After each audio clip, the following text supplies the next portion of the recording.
Exclusive, mga kapuso. Nasa Stockholm, Sweden, si dating Congressman Zaldico noong January 15. Base sa petisyong inihain ng kanyang kampo sa Korte Suprema. Hiling niya sa Korte, temporary restraining order para hindi maipatupad ng ombudsman ang resolusyong kasuhan siya. Nakatutok si Joseph Moro.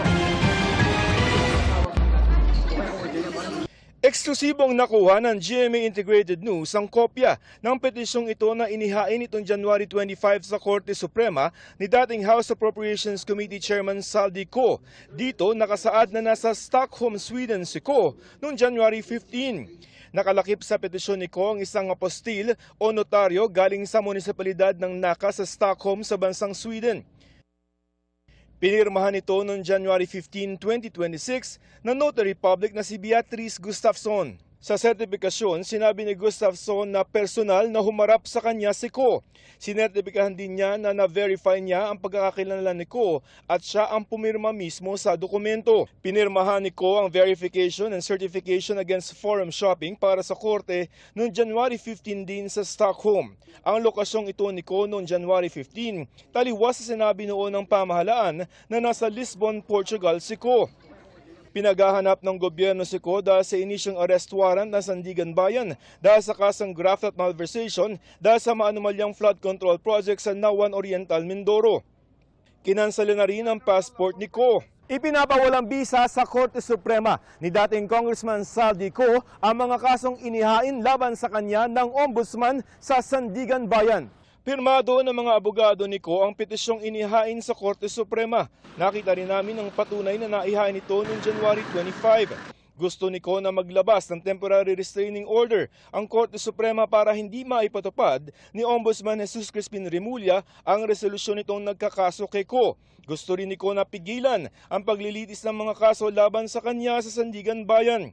Hiniling din niya na ipawalang bisa, baliktarin at gawing permanente ang injunction laban sa resolusyon ng Ombudsman dahil sa grave abuse of discretion o pag-abuso ng kapangyarihan.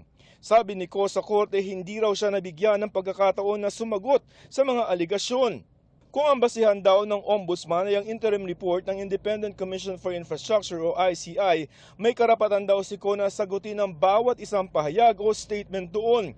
Pero hindi daw siya nakapaghain ng counter affidavit dahil na naghain daw ang Ombudsman ng order to submit counter affidavit sa pinakahuling address ni Ko at wala siya doon. Hindi raw sumubok ng ibang paraan ng Ombudsman at itinuring ng tinanggap ang order na paglabag umano sa karapatan niya sa konstitusyon.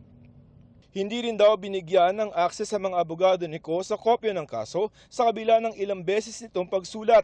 Minadali din daw ng Ombudsman ang kaso laban kay Ko. Binaliwala din daw ng Ombudsman ang finding ng ICI na wala itong inirekomendang kaso laban kay Ko dahil meron lamang itong beneficial ownership ng kumpanyang SunWest na umano'y sangkot sa anomalya na hindi raw sapat para makasuhan o masintensyahan si Ko. Nanindigan si Ko na walang ebidensya na nagpapakita na sangkot siya sa sabwatan o conspiracy. Hindi rin daw tumakas si Ko dahil umalis siya sa bansa noong July 19, 2025 sa official medical leave. At ang galit daw ng publiko sa flood control scandal ay nagdulot ng banta sa kanyang buhay kaya hindi siya makabalik sa bansa. Hinihingan pa namin ng pahayag ang Ombudsman. Para sa GMA Integrated News, Joseph Morong, nakatutok 24 oras. Kinumpirma naman sa GMA Integrated News ng abogado ni Ko na si Attorney Rui Rondain ang tungkol sa paghahain ng petisyon. Pero hindi siya tumugon sa mga tanong tungkol sa kasalukuyang kinaroroonan ni Ko.